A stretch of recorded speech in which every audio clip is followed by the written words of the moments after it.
ജീവധാര Jeevamozhi കാൽവരിനാഥന്റെ സ്നേഹമൊഴി തിരുനിറത്താൽ ജീവനേകും യേശുനാഥന്റെ Jeevamozhi ജീവധാര ജീവധാര ജീവധാര.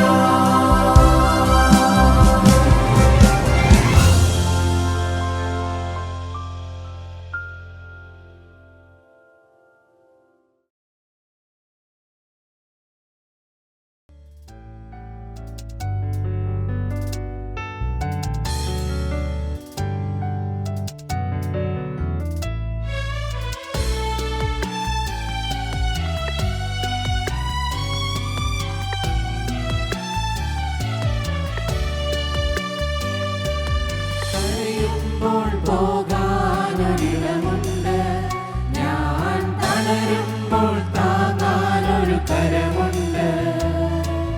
കഥനങ്ങളിൽ N സഹനങ്ങളിൽ കരുതുന്ന സ്നേഹപിതാവാണവൻ. കരയുമ്പോൾ പോകാനൊരിടമുണ്ട്, ഞാൻ തളരുമ്പോൾ താങ്ങാനൊരു കരമുണ്ട്. കഥനങ്ങളിൽ എൻ സഹനങ്ങളിൽ കരുതുന്ന സ്നേഹപിതാവാണവൻ. അവനെൻ കോട്ടയും സങ്കേതവും, അവനെൻ ജീവന്റെ സംഗീതവും, അവനെൻ ആശയും പ്രത്യാശയും, അവനിൽ ഞാൻ ദിനം ചാരിടുന്നു.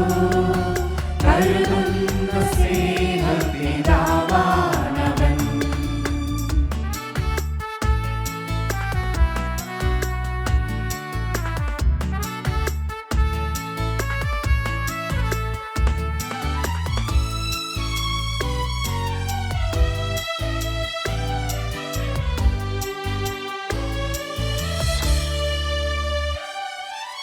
ഒരു നാളും എന്നെ പിരിയില്ല എന്നവൻ വാഗ്ദത്തം തന്നതിനാൽ. ഒരു നാളും എന്നെ പിരിയില്ല എന്നവൻ വാഗ്ദത്തം തന്നതിനാൽ. തളരേണ്ടതില്ല, ഞാൻ പതറേണ്ടതില്ല. കരുതുന്ന സ്നേഹപിതാവാണവൻ. തളരേണ്ടതില്ല, ഞാൻ പതറേണ്ടതില്ല. കരുതുന്ന സ്നേഹപിതാവാണവൻ. അവനെൻ കോട്ടയും സങ്കേതവും, അവനെൻ ജീവന്റെ സംഗീതവും, അവനെൻ ആശയും പ്രത്യാശയും, അവനിൽ ഞാൻ ദിനം ചാരിടുന്നു. കരുതുന്ന സ്നേഹപിതാവാണവൻ.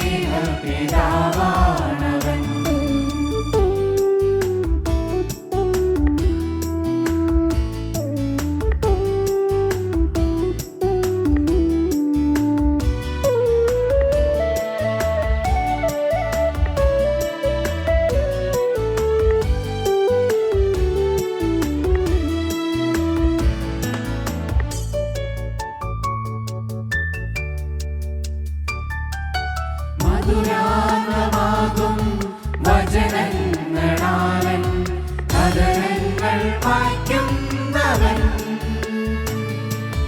മധുരാനമാകും വചനങ്ങളാലൻ കഥനങ്ങൾ വായിക്കുന്നവൻ. കുരിശോളമെന്നെ നെഞ്ചോട് ചേർക്കും കരുതുന്ന സ്നേഹപിതാവാണവൻ. കുരിശോളമെന്നെ നെഞ്ചോട് ചേർക്കും കരുതുന്ന സ്നേഹപിതാവാണവൻ. കരയുമ്പോൾ പോകാനൊരിടമുണ്ട്, ഞാൻ തളരുമ്പോൾ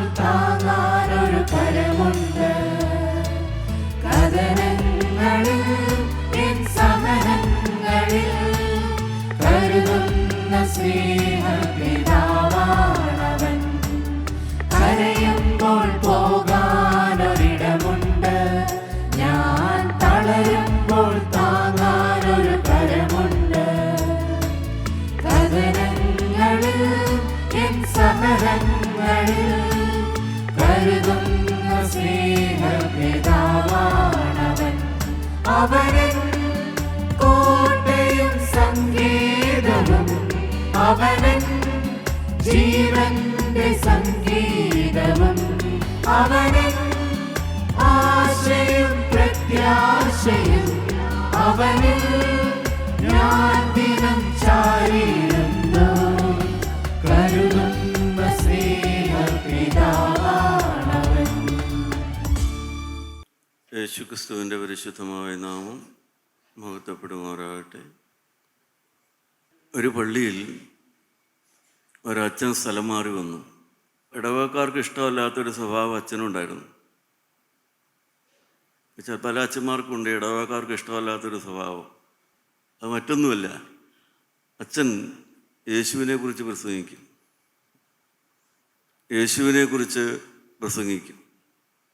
അച്ഛൻ്റെ പ്രസംഗം വേറെ ഒന്നും ആയിരിക്കില്ല, യേശുവിനെക്കുറിച്ചാണ് പ്രസംഗിക്കുന്നത്. ഫലത്തിൽ എന്ത് സംഭവിച്ചെന്ന് വെച്ചാൽ നിങ്ങൾക്കറിയാം, പള്ളിയിൽ വരുന്ന ആളുകൾ കുറഞ്ഞു പോകാൻ തുടങ്ങി. അപ്പോൾ അച്ഛൻ വിചാരിച്ചു, ഇനി ആളുകളെ ചെന്ന് ക്ഷണിക്കാത്തത് കൊണ്ടായിരിക്കുമോ വരാത്തത്. ഏതായാലും പിറ്റേ ഞായറാഴ്ച അച്ഛൻ പള്ളിയിൽ പ്രസംഗിക്കുന്നതിന് മുമ്പ് ചോദിച്ചു, നിങ്ങൾ എന്തിനാ പള്ളിയിൽ വന്നത്, എന്തിനാ നിങ്ങൾ പള്ളിയിൽ വന്നത് എന്ന് ചോദിച്ചു. ഒരു മിടുക്കനായ കുട്ടി ചാടി എഴുന്നേറ്റ് പറഞ്ഞു, എനിക്ക് യേശുവിനെ ഇഷ്ടമാണ്, അതുകൊണ്ടാണ് ഞാൻ വന്നതെന്ന്. എനിക്ക് യേശുക്രിസ്തുവിനെ ഇഷ്ടമാണ്, അതുകൊണ്ടാണ് ഞാൻ വന്നതെന്ന്. പ്രിയപ്പെട്ടവരെ, നിങ്ങൾക്കിഷ്ടമാണോ? നിങ്ങൾക്ക് യേശുക്രിസ്തുവിനെ ഇഷ്ടമാണോ? അതുകൊണ്ടാണോ വന്നേ? യേശുക്രിസ്തുവിനെ നിങ്ങൾക്ക് ഇഷ്ടമാണോ? അതുകൊണ്ടാണോ വന്നത്? എൻ്റെ പ്രിയപ്പെട്ടവരെ, ആ കൊച്ചുകുട്ടി പറഞ്ഞതാണ് എൻ്റെ ആപ്ത കാര്യം. എനിക്ക് യേശുവിനെ ഇഷ്ടമാണ്, അതുകൊണ്ടാണ് ഞാൻ വന്നത്. അതുകൊണ്ടാണ്. എനിക്ക് വരാൻ താല്പര്യമുണ്ടായിരുന്നില്ല ആദ്യകാലങ്ങളിൽ. എനിക്ക് യേശുക്രിസ്തുവിനെ ഇഷ്ടമാണ്, അതുകൊണ്ടാണ് ഞാൻ വന്നത്. ആദ്യം ഇഷ്ടമല്ലായിരുന്നു, പക്ഷെ കേട്ട് ഇഷ്ടമായി. ഇഷ്ടമല്ലാത്ത യേശുവിനെ ഇവിടെ വന്ന് കേട്ട് എനിക്കിഷ്ടമായി, അതുകൊണ്ടാണ് ഞാൻ വന്നത്. സ്വാതന്ത്ര്യത്തിനുമായിട്ട് ക്രിസ്തു നിങ്ങളെ സ്വതന്ത്രമാക്കി. എൻ്റെ പ്രിയപ്പെട്ടവരെ, ഗലാത്യ ലേഖനം 5:1 ഞാൻ പറഞ്ഞത്. എനിക്കിഷ്ടമല്ലായിരുന്നു യേശുക്രിസ്തുവിനെ. എൻ്റെ ആദ്യകാല അനുഭവങ്ങൾ ഞാൻ പറഞ്ഞിട്ടുണ്ട്. അതുകൊണ്ട് എൻ്റെ ഭാര്യ ഈ കൂട്ടായ്മയിൽ വരുന്നയാളും രക്ഷിക്കപ്പെട്ട ആളുമാണെന്ന് അറിഞ്ഞപ്പോൾ ഞാൻ എന്താ ചെയ്തതെന്നറിയാവോ? ഭാര്യയെ വിലക്കിയില്ല, അവളോട് യോഗത്തിന് പോകണ്ടെന്ന് ഞാൻ പറഞ്ഞില്ല. പക്ഷെ എനിക്ക് യേശുവിനെ ഇഷ്ടമല്ല, അതുകൊണ്ട് എങ്ങനെയെങ്കിലും അവൾ ഈ യോഗത്തിന് പോകാത്ത ആളാക്കണം എന്നാണ് ഞാൻ ആഗ്രഹിച്ചത്.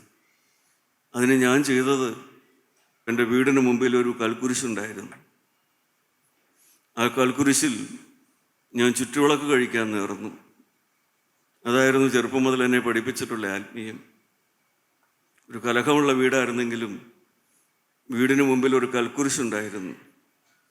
അവിടുത്തെ ചുറ്റുവിളക്കായിരുന്നു ഞങ്ങളുടെ ആത്മീയം എന്ന് പറയുന്നത്. അവിടെ ചുറ്റുവിളക്ക് കഴിക്കാൻ നേർന്നു. 12 പ്രാവശ്യം ചുറ്റുവിളക്ക്, 3 മാസം കൂടുമ്പോൾ ഓരോ പ്രാവശ്യം കത്തിക്കണം. പ്രിയപ്പെട്ടവരെ, നിങ്ങൾക്കറിയാം, ഏതാണ്ട് 1-2 കൊല്ലം എടുക്കും വഴിപാട് അപ്പോഴേക്ക് ഭാര്യ ഒരു പ്രകാരത്തിൽ കൂട്ടായ്മയിൽ നിന്ന് പുറത്ത് കിടക്കുമെന്നാണ് ഞാൻ ഓർത്തത്. ആ ലക്ഷ്യം വെച്ചുകൊണ്ടാണ് ഞാൻ ചുറ്റുവിളക്ക് കത്തിച്ചത്. പക്ഷേ ഭാര്യ പുറത്ത് കിടന്നില്ല, പകരം ഞാൻ അകത്ത് കിടന്നു. ഭാര്യ കൂട്ടായ്മയിൽ നിന്ന് പുറത്ത് കിടന്നില്ല, പകരം വെളിവ് നിറഞ്ഞ ഈശോ എന്നെ അകത്താക്കി. ഈ യേശുവിനെ ഞാൻ വെറുത്ത ആളാണ്. ഇന്ന് ഞാൻ നിങ്ങളുടെ മുമ്പിൽ പറയുകയാണ്, ദൈവമക്കളെ, നിങ്ങൾ ഓരോരുത്തരും അനുഭവമുള്ളവരാണ്. നിങ്ങൾ നിസ്സാരന്മാരല്ല, എനിക്കറിയാം. നിങ്ങൾ അനുഭവങ്ങളുള്ളവരാണ്, സമർപ്പണങ്ങളുള്ളവരാണ്, തീരുമാനങ്ങളുള്ളവരാണ്. നിങ്ങൾ പലരും അനുഭവിച്ചറിഞ്ഞിട്ടുള്ളവരാണ്, രുചിച്ചറിഞ്ഞിട്ടുള്ളവരാണ്. കർത്താവായ യേശുവിന് ജീവിതം കൈമാറിയിട്ടുള്ളവരാണ്. നിങ്ങളാരും ചെറുതൊന്നുമല്ല.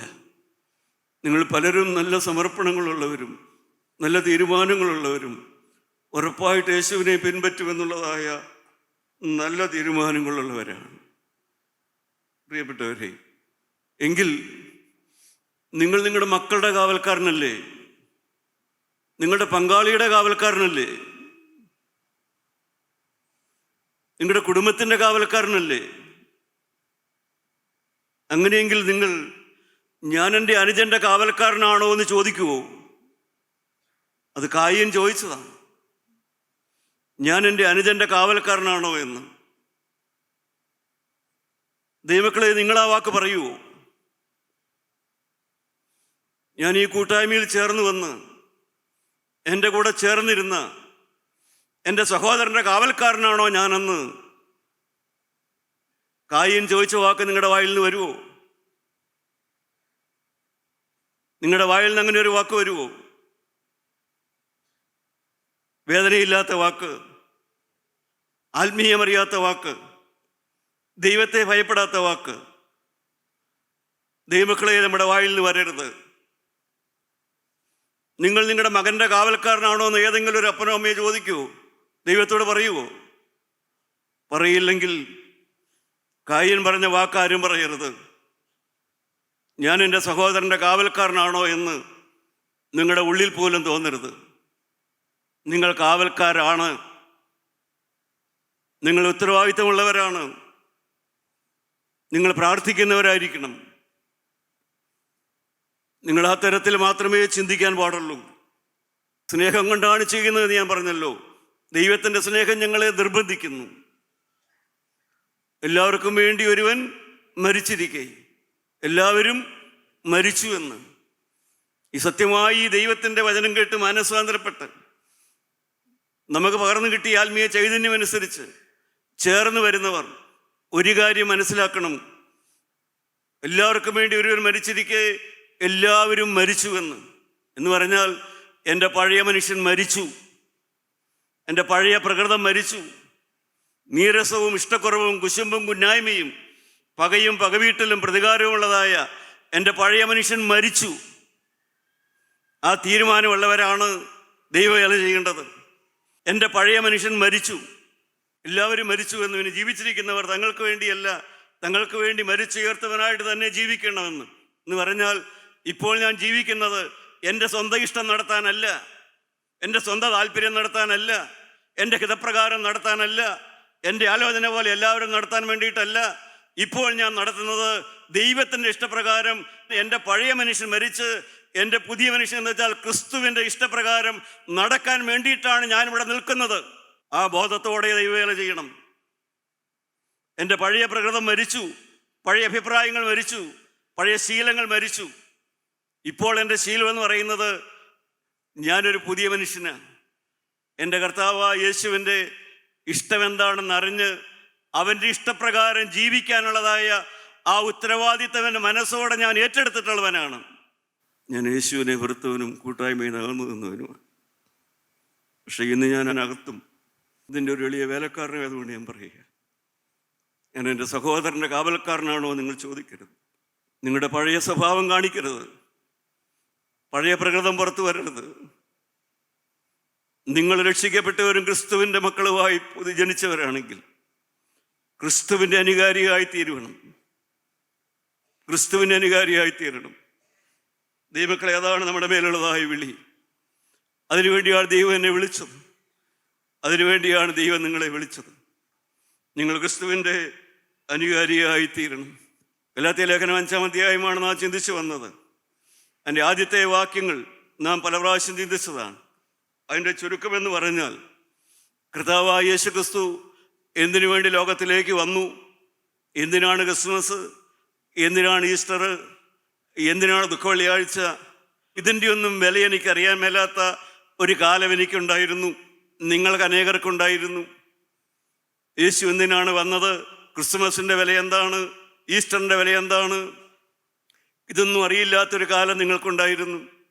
എന്നാൽ അതേസമയം പള്ളിയിൽ പോയാൽ എന്തോ ഗുണമുണ്ട്, പെരുന്നാളിന് പോയാൽ എന്തോ ഗുണമുണ്ട്, തീർത്ഥാടനത്തിന് പോയാൽ എന്തോ ഗുണമുണ്ട്, അതിനെല്ലാം എന്തോ വിലയുണ്ടെന്ന് വിചാരിച്ചിരുന്ന കാലം നിങ്ങൾക്കെല്ലാം ഉണ്ട്, എനിക്കും ഉണ്ടായിരുന്നു. എന്നാൽ ഇവിടെ വന്ന് ദൈവത്തിൻ്റെ വചനം കേട്ടപ്പോഴാണ് എനിക്ക് മനസ്സിലായത് വില ഏതിനാണെന്ന്, ഏതിനാണ് മൂല്യമെന്ന്, ഏതിനാണ് വിലയെന്ന്. ക്രിസ്തുവിൽ ഞാൻ ആശ്രയിക്കുന്നതിനും ക്രിസ്തുവിൻ്റെ മരണത്തിനാണ് എൻ്റെ ജീവിതത്തിൽ വിലയുള്ളത്. ക്രിസ്തുവിൻ്റെ ക്രൂശ് മരണത്തിനാണ് എൻ്റെ ജീവിതത്തിൽ വിലയുള്ളത്. ക്രിസ്തുവിൻ്റെ പുനരുത്ഥാനത്തിനാണ് എൻ്റെ ജീവിതത്തിൽ വിലയുള്ളത്. അതെനിക്ക് മനസ്സിലാക്കി കിട്ടി. ദൈവമക്കളെ, അതാണ് അപ്പോസ്തലൻ അവരെ പഠിപ്പിച്ചത്. 5-ാം അധ്യായത്തിൻ്റെ 5-ാം വാക്യം വായിച്ചു നോക്കാം. ഞങ്ങളോ വിശ്വാസത്താൽ നീതി ലഭിക്കുമെന്നുള്ള പ്രത്യാശ നിവൃത്തിയെ ആത്മാവിനാൽ കാത്തിരിക്കുന്നു. അപ്പോസ്തലൻ പറയുകയാണ്, ഇന്ന് ഞങ്ങൾ ജീവിക്കുന്ന എങ്ങനെയാണെന്ന് വെച്ചാൽ ക്രിസ്തുയേശുവിനാൽ ആത്മാവിൻ്റെ വിശ്വാസത്താൽ നീതി ലഭിക്കുമെന്നുള്ള ആ പ്രത്യാശ നിവർത്തി.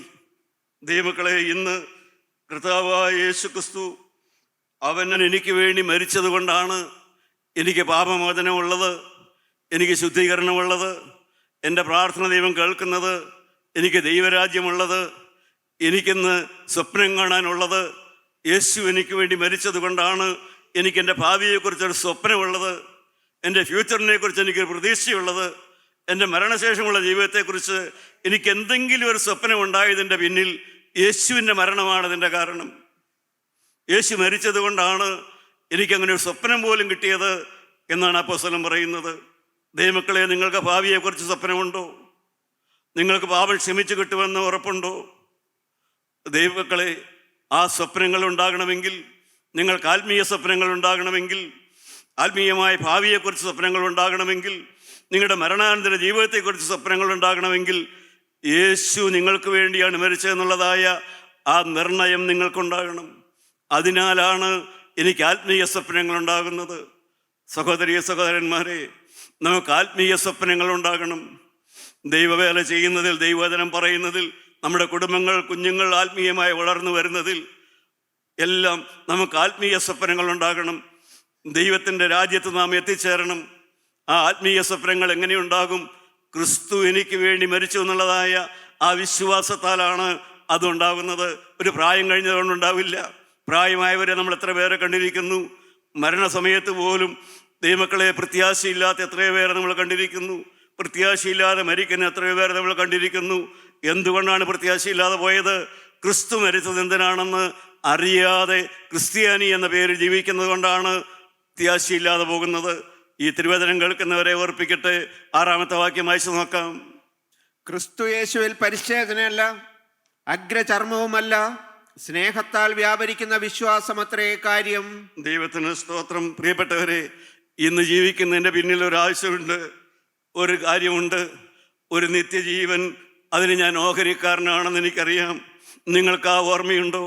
ഞാൻ നിത്യജീവൻ ഓഹരിക്കാരനാണ്, ഞാൻ ദൈവരാജ്യത്തിന് ഓഹരിക്കാരനാണ്, ഞാനൊരു അവകാശിയാണ്. എനിക്ക് മരണത്തിൻ്റെ ശീലയ്ക്ക് അപ്പുറത്തേക്ക് കിടക്കുന്ന ഒരു പ്രത്യാശ എനിക്കുണ്ട്. ഞാൻ ദൈവരാജ്യത്തിൽ എത്തേണ്ടവനാണ്. എൻ്റെ മരണം കഴിയുമ്പോൾ ഞാൻ ദൈവരാജ്യത്തിൽ കിടക്കേണ്ടവനാണ്. ആ ഒരു പ്രത്യാശ എനിക്കുണ്ട്. ദൈവമക്കളെ, ആ പ്രത്യാശ നിങ്ങൾക്കുണ്ടോ? ആ പ്രത്യാശ നിങ്ങളെ ഭരിക്കുന്നുണ്ടോ? അത് നിങ്ങളുടെ ജീവിതത്തിലെ നിർണയമായൊരു ഉറപ്പാണോ? സഹോദരങ്ങളെ, അതാണ് കാതലായ വിഷയം. ആ പ്രത്യാശ എനിക്കുണ്ടെങ്കിൽ, ആ പ്രത്യാശയുള്ളവൻ എന്താണ് ചെയ്യേണ്ടത്?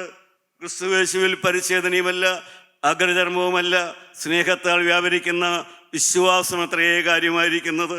ദൈവമക്കളെ, ഇനി നമ്മുടെ ജീവിതത്തിൽ നിന്ന് വേണ്ടത് എന്താണ്? Love Jesus. യേശുവിനെ സ്നേഹിക്കുക, യേശുവിനെ സ്നേഹിക്കുക. ഐ ലവ് ജീസസ് എന്ന് പറയുക. ഞാൻ പറഞ്ഞു തന്നല്ലോ പ്രിയപ്പെട്ടവരെ, എൻ്റെ ജീവിതത്തിലെ ആഗ്രഹം അതാണ്. ഞാനിങ്ങനെ പറയാറുണ്ട്, കർത്താവേ, എനിക്കിതിൻ്റെ അനുകാരിയാകണം. പൗലോസ് പറഞ്ഞ വാക്കാണ്, ക്രിസ്തുവിൻ്റെ അനുകാരിയാകാൻ എനിക്ക് പറ്റുമോ? പ്രിയപ്പെട്ടവരെ, ക്രിസ്തു ചെയ്തതെല്ലാം ചെയ്യാൻ എന്നെ കൊണ്ട് പറ്റുമോ? നമ്മൾ ആരെ കൊണ്ട് സാധിക്കില്ല. ക്രിസ്തുവിൻ്റെ അനുകാരിയാകുക, ക്രിസ്തു ചെയ്തതെല്ലാം ചെയ്യാൻ നമ്മൾ ആരെ കൊണ്ട് സാധിക്കില്ല. പക്ഷേ എനിക്ക് ചെയ്യാവുന്ന ചിലതെല്ലാം ഉണ്ട്, അത് ചെയ്യുക. ക്രിസ്തുവിൻ്റെ അനുകാരിയാകുക. ക്രിസ്തു സ്നേഹിച്ചതുപോലെ എനിക്ക് സ്നേഹിച്ചുകൂടെ? ക്രിസ്തു സ്നേഹിച്ചതുപോലെ എനിക്ക് സ്നേഹിച്ചുകൂടെ? ക്രിസ്തു കരുണയോടെ സംസാരിച്ചതുപോലെ എനിക്കും എളിമയോടെ സംസാരിച്ചുകൂടെ? ക്രിസ്തു ആരെയും ശകാരിച്ചില്ല. ശകാരം കേട്ടിട്ടും ശകാരിച്ചില്ല. ശകാരം കേട്ടിട്ടും എനിക്ക് ശകാരിക്കാതിരുന്നുകൂടെ? ക്രിസ്തുവിന് അനുകാരിയായിക്കൂടെ? യേശുവിനെ സ്നേഹിച്ചുകൂടെ? ദൈവമക്കളെ, ചോദ്യം നിങ്ങളുടെ ഹൃദയത്തോടാണ്. ദൈവത്തിൻ്റെ ആത്മാവ് ചോദിക്കുന്നത്, ക്രിസ്തുവിൻ്റെ അനുകാരിയായിക്കൂടെ? കർത്താവായ യേശുവിൽ നിങ്ങൾക്ക് ഒന്ന് വിശ്വസിച്ചുകൂടെ? ദൈവമക്കളെ, ഇനിയും വെറുതെയുള്ളതായ ആ പാരമ്പര്യത്തിൻ്റെ ഓട്ടത്തിന് പകരമായി യേശുവിലേക്ക് നിങ്ങൾക്കൊന്ന് കോൺസെൻട്രേറ്റ് ചെയ്തുകൂടെ? ഒരു പാപം മാത്രമല്ല പ്രിയപ്പെട്ടവരെ. നിക്കോദീമോസിനോട് യേശു പറഞ്ഞു, നീ വീണ്ടും ജനിക്കണമെന്ന് പറഞ്ഞു. അവൻ്റെ ഏതെങ്കിലും പാപം വിടേണ്ട കാര്യമല്ല പറഞ്ഞത്. പാപം വിട്ടേ മതിയാവുകയുള്ളൂ. പാപമുള്ളവന് ദൈവരാജ്യം കിട്ടുകയില്ല, അത് ഉറപ്പായ കാര്യമാണ്. പാപം ക്ഷമിക്കാത്തവനോ, ദൈവമക്കളെ, മറ്റുള്ളവരോട് ക്ഷമിക്കാത്തവനോ അവനും കിട്ടുകയില്ല. പാപം ക്ഷമിച്ച് കിട്ടണമെങ്കിൽ എന്താ വ്യവസ്ഥ?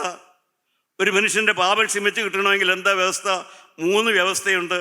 ഒന്ന്, ഞാൻ എൻ്റെ പാപം ഏറ്റുപറയണം. നിങ്ങൾ നിങ്ങളുടെ പാപങ്ങളെ ഏറ്റുപറയണം. രണ്ടാമത്, ഇനിമേൽ പാപം ചെയ്യുകയില്ല എന്ന് തീരുമാനമുണ്ടായിരിക്കണം. മൂന്നാമത്, എൻ്റെ കടക്കാരോട് ഞാൻ ക്ഷമിച്ചതുപോലെ അതുപോലെ മാത്രമേ കർത്താവ് എനിക്ക് ക്ഷമിച്ചു തരികയുള്ളൂ. ഈ 3 കാര്യവും നിങ്ങളുടെ ജീവിതത്തിൽ ഉറപ്പാണെങ്കിൽ നിങ്ങളുടെ പാപം ക്ഷമിച്ചിട്ടുണ്ട്. ഇതിൽ ഏതെങ്കിലും ഒരു കാര്യത്തിൽ നിങ്ങൾക്ക് വീഴ്ചയുണ്ടെങ്കിൽ നിങ്ങളുടെ പാപം ക്ഷമിച്ച് കിട്ടിയിട്ടില്ല. അത് മരണം കഴിയുമ്പോൾ നിങ്ങൾക്ക് മനസ്സിലാക്കാൻ പറ്റും. അതുകൊണ്ടാണ് വചനം കേൾക്കാൻ വരാൻ പറയുന്നത്. ഈ 3 കാര്യങ്ങൾ നടന്നിട്ടുണ്ടോ? ഒന്ന്, നിങ്ങളുടെ പാപങ്ങളെ നിങ്ങൾ ഏറ്റുപറഞ്ഞിട്ടുണ്ടോ? 2, നിങ്ങൾ പാപം ഇനി ചെയ്യുകയില്ല തീരുമാനമെടുത്തിട്ടുണ്ടോ? മൂന്നാമത്, പ്രിയപ്പെട്ടവരെ, നിങ്ങൾ പാപം മറ്റുള്ളവരോട് ക്ഷമിച്ചിട്ടുണ്ടോ? എങ്കിൽ മാത്രമേ നിങ്ങൾക്കും ക്ഷമിച്ച് കിട്ടുകയുള്ളൂ. അത് വ്യക്തമായൊരു കാര്യമാണ് പ്രിയപ്പെട്ടവരെ. എന്നെ വെറുക്കുന്നവനെല്ലാം സ്വർഗത്തിൽ പോകില്ല, നരകത്തിലേ പോകുമെന്ന് എനിക്ക് പറയാൻ പറ്റുമോ?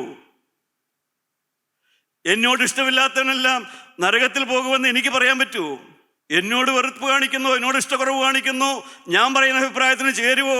അതല്ല ദൈവരാജ്യത്തിൻ്റെ പ്രമാണം. യേശുക്രിസ്തുവിനെ സ്നേഹമാണോ? യേശുക്രിസ്തുവിനെ ഇഷ്ടമാണോ?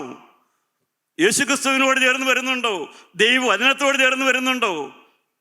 വ്യക്തിപരമായ ഇഷ്ടാനിഷ്ടങ്ങൾക്കല്ല വില, ക്രിസ്തുവിനെ സ്നേഹിക്കുക എന്നുള്ളതിനാണ് വില. പ്രിയപ്പെട്ടവരെ, എന്താണ് നമുക്ക് വേണ്ടത്? നാം ദൈവരാജ്യത്തിൻ്റെ മക്കളാണ്. നാം ദൈവരാജ്യം കാത്തിരിക്കുന്നവരാണ്. നാം ക്രിസ്തുവിൻ്റെ കരുണ കൊതിക്കുന്നവരാണ്. നമ്മുടെ ജീവിതത്തിൽ പ്രശ്നങ്ങളുണ്ട്. വചനം കേൾക്കുമ്പോൾ നമുക്ക് തോന്നും, ഇവിടെ ഇരിക്കുമ്പോൾ നമുക്ക് തോന്നും എല്ലാം എളുപ്പമാണെന്ന് തോന്നും. പ്രാർത്ഥിക്കുന്ന എളുപ്പ, ഒരു കാര്യം നടത്തി കിട്ടുന്നത് എളുപ്പ, ഒരു പ്രശ്നം പരിഹരിച്ച് കിട്ടുന്നത് എളുപ്പ, എല്ലാം എളുപ്പമാണ് നമുക്ക് തോന്നും. പക്ഷേ എളുപ്പമല്ല പ്രിയപ്പെട്ടവരെ. അതിൻ്റെ പിന്നിലെല്ലാം വളരെ ത്യാഗങ്ങൾ ആവശ്യമാണ്, വളരെ വിട്ടുവീഴ്ചകൾ ആവശ്യമാണ്, വളരെ കീഴടങ്ങൽ ആവശ്യമാണ്, വളരെ താഴ്മ ആവശ്യമാണ്, വളരെ ക്ഷമിക്കൽ ആവശ്യമാണ്. ഇതെല്ലാം നിങ്ങളുടെ ജീവിതത്തിൽ വന്നാലേ ഈ പ്രാർത്ഥനാ വിഷയങ്ങൾക്കെല്ലാം പരിഹാരം കിട്ടുകയുള്ളൂ. ഈ പ്രാർത്ഥനയ്ക്കെല്ലാം മറുപടി കിട്ടുകയുള്ളൂ. ദൈവത്തിലെ നീ താണേ മതിയാവുകയുള്ളൂ. അതിൻ്റെ 9-ാമത്തെ വാക്യത്തിൽ അപ്പോസ്തലൻ ഒരു വാക്ക് പറയുന്നുണ്ട്. 5-ാം അധ്യായത്തിൻ്റെ 9-ാമത്തെ വാക്യം വായിച്ചു നോക്കാം. നിങ്ങൾക്ക് ഭിന്നാഭിപ്രായം ഉണ്ടാകും. ഈ കാര്യത്തിൽ നിങ്ങൾക്ക് ഭിന്നഭിപ്രായം ഉണ്ടാകുകയില്ല എന്ന് ഞാൻ വിചാരിക്കുന്നു. ഏത് കാര്യത്തിൽ? നമുക്കെല്ലാം ഒരു താഴ്ച വന്നിട്ടുണ്ട്. എല്ലാവർക്കും ഒരു തണുപ്പ് വന്നിട്ടുണ്ട്. എല്ലാവർക്കും ഒരു തണുപ്പ് ഭാവിച്ചിട്ടുണ്ട്. എല്ലാവർക്കും ഒരു തകർച്ച ഉണ്ടായിട്ടുണ്ട്. ദൈവമക്കളെ, ആ കാര്യത്തിൽ ആർക്കും ഭിന്നിപ്പുണ്ടാവില്ല. നമുക്കെല്ലാവർക്കും തളർച്ച ഉണ്ടായിട്ടുണ്ട്. പക്ഷേ ആ തകർച്ചയിൽ നാം തകർന്നു പോകേണ്ടവരല്ല. ആ തകർച്ചയിൽ നിന്ന് നാം എഴുന്നേൽക്കേണ്ടവരാണ്. നാം എഴുന്നേൽക്കണം. എൻ്റെ പ്രിയപ്പെട്ടവരെ, നിങ്ങളുടെ കുടുംബത്തിൽ നിങ്ങൾ എഴുന്നേൽക്കണം. ഞാൻ പറഞ്ഞല്ലോ, നിങ്ങളുടെ കുടുംബം ഒരു പ്രെയർ പവർ ഹൗസ് ആകണം. ഒരു ഭാര്യയൊക്കെ മാത്രമേ കാണുള്ളൂ. ഒരു കുടുംബത്തിൽ പ്രാർത്ഥിക്കാൻ ഒരു ഭാര്യയൊക്കെ മാത്രമേ കിട്ടിയെന്ന് വരികയുള്ളൂ. ചിലപ്പോൾ ഒരു ഭർത്താവിനെ കൂട്ടുകിട്ടിയെന്ന് വരും. ഉണ്ടെങ്കിൽ ഭാഗ്യം. പ്രിയപ്പെട്ടവരെ, നിങ്ങൾ പ്രാർത്ഥനയിൽ വിശ്വസിക്കൂ, അതിൻ്റെ ശക്തിയിൽ വിശ്വസിക്കൂ. ഇടപെടാതെ പ്രാർത്ഥിക്കുന്നതിൽ നിങ്ങൾ ശരണം കണ്ടെത്തൂ. നിങ്ങൾ ആത്മാവിൽ പ്രാർത്ഥിക്കൂ. നിങ്ങൾ ജാഗരിച്ച് പ്രാർത്ഥിക്കൂ. നിങ്ങൾ സ്ഥിരമായി പ്രാർത്ഥിക്കൂ. പ്രാർത്ഥനാ വിഷയങ്ങൾ നിർത്തിക്കളയരുത്. ദൈവമക്കളെ, ദൈവം കരുണ ചെയ്യുവോളം അവൻ വിശ്വസ്തനാണ്. ദൈവം രാപ്പകൽ തന്നോട് നിലവിളിക്കുന്ന തൻ്റെ വ്രതന്മാരുടെ കാര്യത്തിൽ ദീർഘക്ഷമയുള്ളവൻ ആണെങ്കിൽ പ്രതിക്രിയ നടത്തിയവരെ രക്ഷിക്കുകയില്ലയോ? പ്രിയ ദൈവത്തിലെ, അവൻ തരാതിരിക്കില്ല. അവൻ തരുന്നവനാണ്. അവൻ വേഗം തരുന്നവനാണ്. ദൈവത്തിന് സ്തോത്രം. അവൻ വേഗം തരുന്നില്ലെങ്കിൽ തക്കതായ എന്തെങ്കിലും കാരണം കാണും. ഒരുപക്ഷെ നിന്റെ പാപമായിരിക്കാം, അല്ലെങ്കിൽ ഇപ്പോൾ അത് നിനക്ക് തന്നാൽ അത് ശരിയാവില്ല എന്നുള്ളത് കൊണ്ടായിരിക്കാം. പക്ഷെ അവൻ കേൾക്കാഞ്ഞിട്ടല്ല, അവൻ അറിയാഞ്ഞിട്ടല്ല, അവൻ മനസ്സിലാക്കാഞ്ഞിട്ടല്ല, പക്ഷെ അവൻ അറിഞ്ഞിട്ടാണ് താമസിക്കുന്നത്. അത് നീ ഉറപ്പാക്കിക്കൊണ്ട് നീ പ്രാർത്ഥനയിൽ സ്ഥിരത കാണിക്കൂ. നീ ജാഗരിച്ച് പ്രാർത്ഥിക്കൂ. നീ ആത്മാവിൽ പ്രാർത്ഥിക്കൂ. നീ ഇടപെടാതെ പ്രാർത്ഥിക്കൂ. പ്രിയപ്പെട്ടവരെ, തന്നെത്താൻ താഴ്ത്തി പ്രാർത്ഥിക്കൂ. തന്നെത്താൻ താഴ്ത്തി പ്രാർത്ഥിക്കൂ. ദൈവമക്കളെ, നമുക്ക് എന്താണ് വേണ്ടത്? നമുക്കെല്ലാവർക്കും ഒരു താഴ്ചയാണ് ആവശ്യം, ഒരു താഴ്മയാണ് ആവശ്യം, ഒരു വിനയപ്പെടലാണ് ആവശ്യം, ഒരു മുട്ടുമടക്കലാണ് ആവശ്യം, ദൈവസന്നിധിയിൽ നെടുമ്പാട് കിടക്കലാണ് ആവശ്യം. ദൈവമക്കളെ, അതാണ് നമ്മുടെ ഇന്നത്തെ ആവശ്യം. ഒരു നീലിംഗ് ക്രിസ്ത്യനാണ് ഇന്ന് ആവശ്യം. മുട്ടേൽ വീഴുന്ന ക്രിസ്ത്യാനിയെയാണെന്ന് വേണ്ടത്. മുട്ടിന്മേലിരുന്ന് പ്രാർത്ഥിക്കുന്ന ക്രിസ്ത്യാനിയെയാണെന്ന് ആവശ്യം. മുട്ടിന്മേൽ വീഴുന്ന ക്രിസ്ത്യാനിയെയാണ് ഇന്ന് ആവശ്യമുള്ളത്. അത് സഹോദര, നിനക്ക് മനസ്സുണ്ടോ? അതിനാണ് നിന്നെ വിളിച്ചിരിക്കുന്നത്. അതിനാണ് നിന്നിൽ ആശ വച്ചിരിക്കുന്നത്. അതിനാണ് ദൈവകൃപയുടെ ആത്മാവ് നിന്റെ മേൽ വചനത്തിലൂടെ ഇറങ്ങി വരുന്നത്. ആ സമർപ്പണത്തിലേക്ക് നിന്നെ നടത്തുകയാണ് ചെയ്യുന്നത്. ദൈവമക്കളെ, നമുക്കെല്ലാം ഒരു തോന്നലുണ്ട്, ഞാൻ മുമ്പിലാണെന്ന്. യഹൂദന്മാർക്കൊരു തോന്നലുണ്ടായിരുന്നു, അവരെന്തോ കിടക്കും മുമ്പിലാണെന്ന്. പക്ഷേ നിങ്ങൾ വിലാപങ്ങളുടെ പുസ്തകമൊക്കെ എടുത്ത് വായിച്ച് നോക്കണം.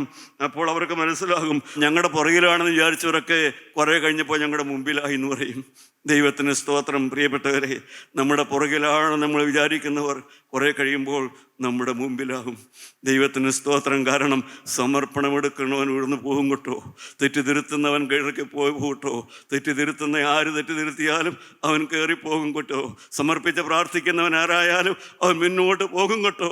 കർത്താവേ, എനിക്ക് പാളിച്ച സംഭവിച്ചു, ഞാൻ തിരുത്തുന്നു എന്ന് പറയുന്ന ആരായാലും ശരി, അവൻ ചെറിയവനായാലും വലിയവനായാലും ശരി, അവൻ അക്ഷരാഭ്യാസം ഇല്ലാത്തവനായാലും ശരി, അവൻ മുന്നോട്ട് പോകും കേട്ടോ. അവൻ ആത്മാവിൽ സൂര്യനെ പോലെ പ്രകാശിക്കും കേട്ടോ. നീതിമാന്മാരുടെ രാജ്യത്തിൽ അവർ സൂര്യനെ പോലെ പ്രകാശിക്കും കേട്ടോ. ഇന്ന് നിന്റെ താഴെയായിരിക്കാം, പക്ഷെ വരുവാനുള്ള ലോകത്തിൽ അവൻ നിന്റെ മുമ്പിലായിരിക്കാം. അവൻ സൂര്യനെ പോലെ ശോഭിക്കുന്നവനായിരിക്കാം. അതുകൊണ്ട് ആരെയും അധപ്പതിപ്പിക്കല്ലേ, ആരെയും പുറകിലാക്കി താഴ്ത്തല്ലേ, ആരെയും താഴ്ത്തിക്കെട്ടാൻ ഇടവരല്ലേ, ആരെയും നിങ്ങൾ ചെറുതാക്കി കാണാൻ ഇടവരുത്തല്ലേ. പ്രിയപ്പെട്ടവരെ, നിങ്ങൾ പുറകോട്ട് നിർത്തുന്നവരെ ദൈവം നാളെ മുമ്പോട്ട് കയറ്റി നിർത്തും. സമർപ്പണമുണ്ടായാൽ മതി. ഇതെല്ലാം മനസ്സിലാക്കിക്കൊണ്ട് ദൈവമക്കളെ, നമ്മൾ ചേർന്ന് നിൽക്കണം. നമ്മൾ ഒരിക്കലും പുറകോട്ട് മാറാനിടവരരുത്. നമ്മൾ എളിമപ്പെടണം, നമ്മൾ താഴണം. എനിക്കതിലുപരി നിങ്ങളോട് പറയാനൊന്നുമില്ല. എൻ്റെ പ്രിയപ്പെട്ടവരെ, പലർക്കും ഒരു തോന്നലുണ്ട്, ഞാനൊരു പൊന്നാങ്കട്ടയാണെന്ന്, ഞാനൊരു സ്വർണ്ണക്കട്ടയാ, ഞാനില്ലെങ്കിലും ഒന്നും നടക്കൂല എന്ന്.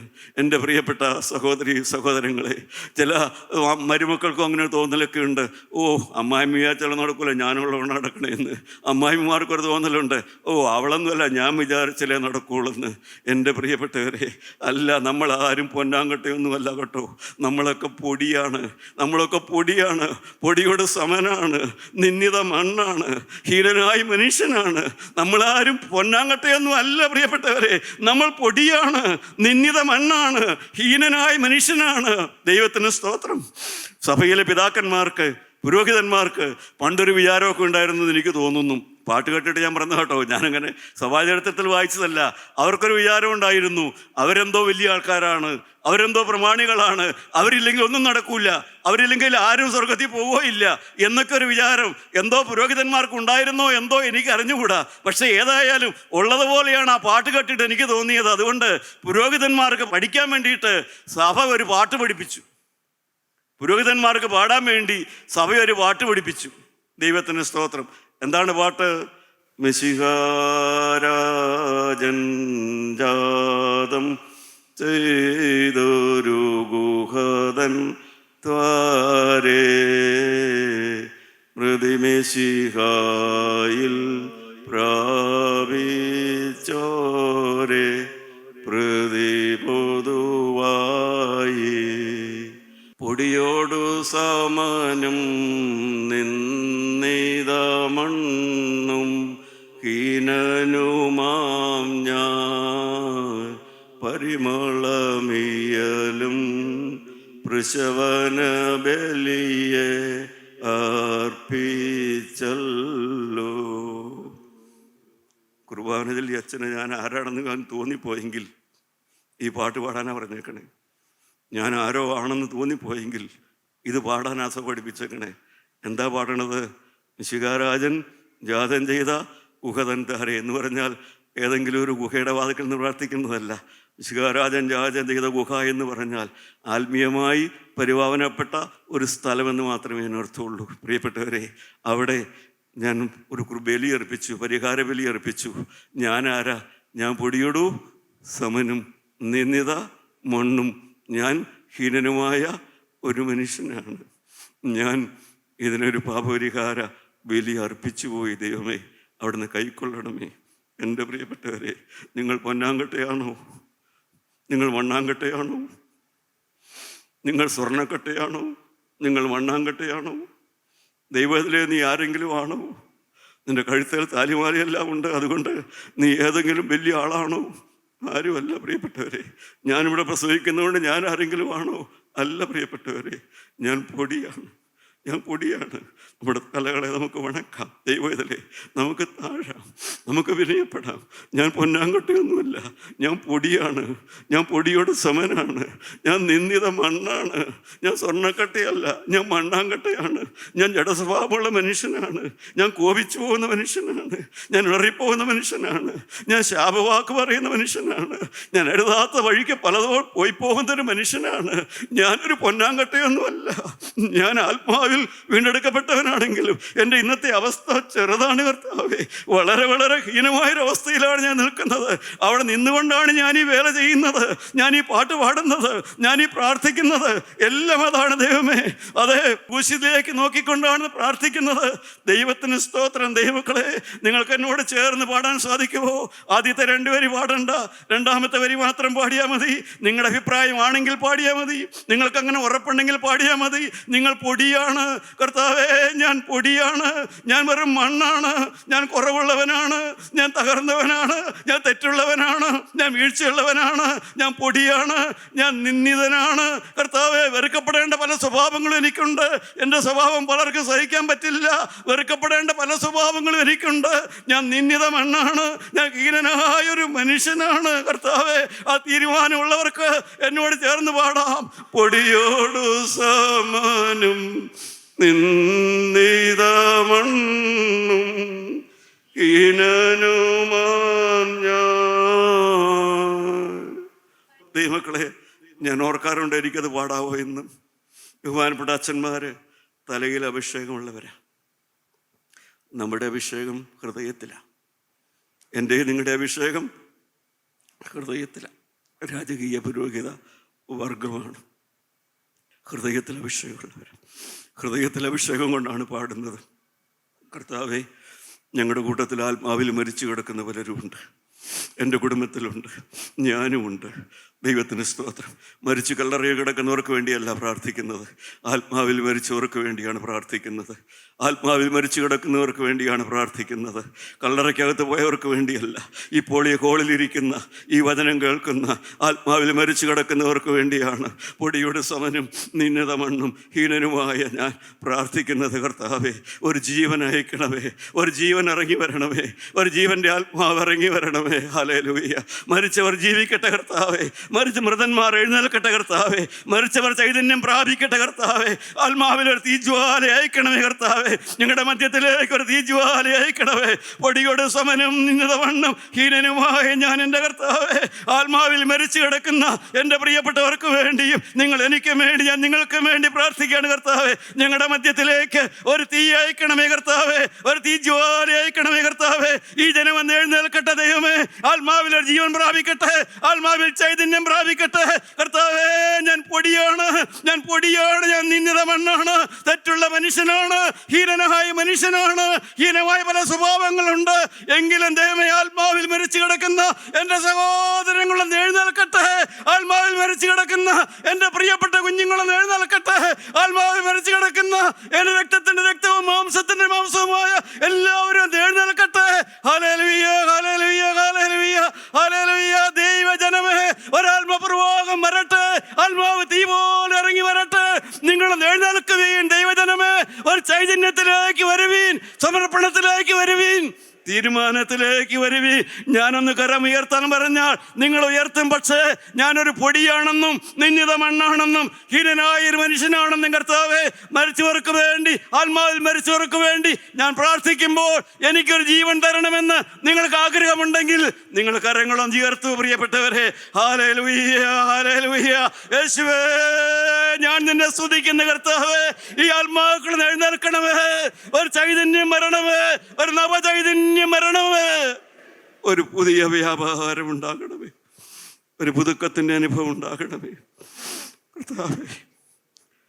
ദൈവമേ, ഞങ്ങൾ പുറത്ത് നിൽക്കാൻ കുതിച്ചാൽ നീ ഞങ്ങളെ അകത്താക്കി, നീ ഞങ്ങളെ മുമ്പിലാക്കി. ദൈവമേ, ഇനി പുറകോട്ടില്ല, ഇനി അകന്ന് നിൽക്കാനില്ല, ഇനി അകന്ന് നിൽക്കാനില്ല. ഇനി യേശുവിന് വേണ്ടി, ഇനി യേശുവിന് വേണ്ടി, ഇനിയുള്ള ജീവിതം യേശുവിന് വേണ്ടി കരങ്ങളെ താഴ്ത്തിയിടാം. ദൈവത്തിൻ്റെ ആത്മാവ് നിങ്ങളോട് സംസാരിക്കട്ടെ. ദൈവനാമം മുഹത്തപ്പെടുമാറാകട്ടെ.